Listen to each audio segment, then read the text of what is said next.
Welcome to our channel. Today we how to authorize with Snowflake OAuth for data pipelines step by step clearly.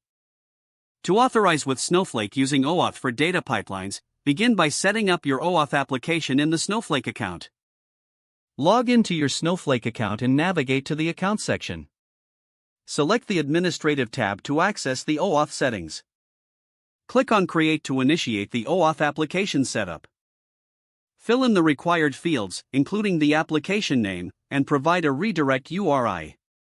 Ensure that your redirect URI corresponds with your data pipeline's configuration.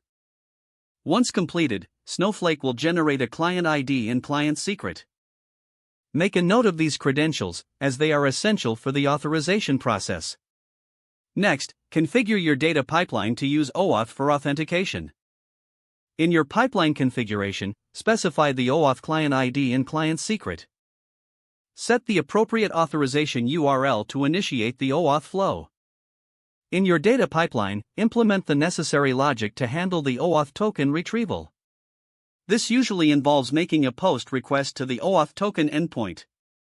Include the grant type, username, password, and scope in your request body.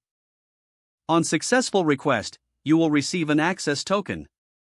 Store this access token securely, as it will be used for subsequent API calls. In your pipeline, add the access token to the authorization header for each Snowflake query. Periodically refresh the access token as needed, depending on your application's requirements. Follow the steps outlined by Snowflake to configure the refresh token workflow. Test your data pipeline to ensure that the OAuth authorization is functioning correctly. Verify that you can successfully query data from your Snowflake account without issues. Monitor the pipeline for any authorization errors, and troubleshoot as necessary. This completes the steps for authorizing with Snowflake using OAuth in your data pipelines. If the page does not load, refresh the browser or try again in a private or incognito window. Make sure you are using the correct email address, then retype it carefully to avoid small typos. If your password is not accepted, use the reset option and create a new strong password you can remember. Check your spam folder for verification or security emails, then complete any requested confirmation steps. Enable two-factor authentication if available to improve account security and reduce unauthorized access risk.